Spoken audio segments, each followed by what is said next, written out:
মাশাল্লাহ মাদি কুকুরটা বাসা করতেছে, ডিম দিয়ে দিবে 1-2 দিনের মধ্যে ইনশাল্লাহ। তো সবাই দোয়া করবেন, 2-3 দিন বা আজকেও হতে পারে ডিম পেরে দিতে পারে। ডিম নাকি অলরেডি পেরে দিছে, আমি খেয়াল করি নাই, না এখনো পারে নাই। আশা করি পারবে ইনশাল্লাহ।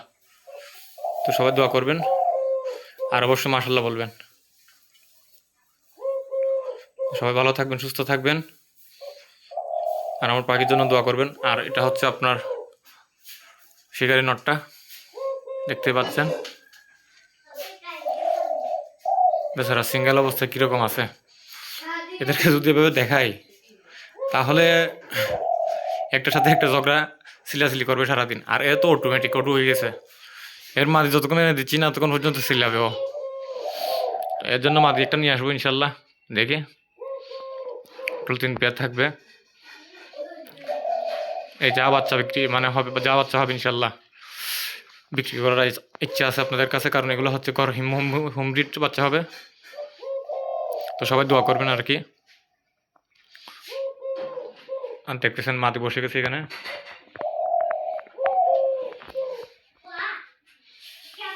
মাশাল্লাহ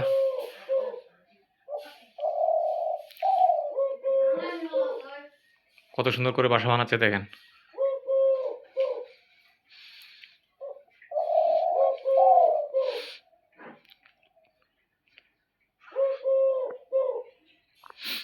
আর এই তো আমাদের মহাপণ্ডিত।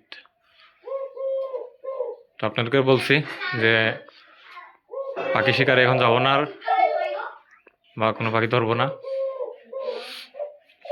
কারণও বলছি। আর আপনাদের পাখির অনুযায়ী সমস্যা হয়, রোগবালাই হয়, তাহলে আমাকে জানাবেন কমেন্টের মধ্যে। ইনশাল্লাহ আমি আপনাদের যতটুকু পারি ট্রিটমেন্ট দেওয়ার চেষ্টা করবো, ওষুধ মেডিসিন দেওয়ার চেষ্টা করবো। এই দেখেন খাবার বাটিগুলো, আমার পানির বাটি কিন্তু এখনো দিই নাই, জাস্ট খাবারগুলো দেওয়া আছে সবগুলো বাটিতে। কারণ একটু পরে আমি এই খাবারটা খাওয়ার পরে রসুনের পানি দিব খেতে ওদেরকে।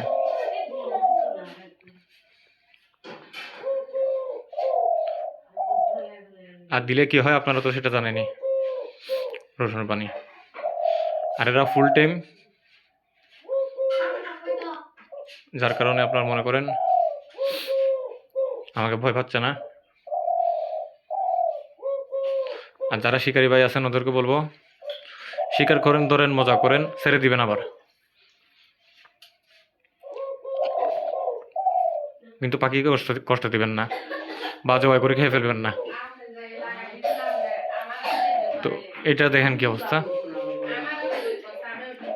তো ওর জন্য ওর লেজটা আমি ফেলে দিয়েছিলাম। তো যাই হোক সবাই দোয়া করবেন, আপনাদের পাখি সুস্থ থাকুক কে কামনা করি। আজকে জানালা খুলি নাই কেন, ঠান্ডা বাতাস প্রচুর বাইরে। তো সবাই ভালো থাকিয়েন, সবাই ভালো থাকবেন, আমার পাখির জন্য দোয়া করবেন, এতটুকুই কামনা। আল্লাহ হাফেজ।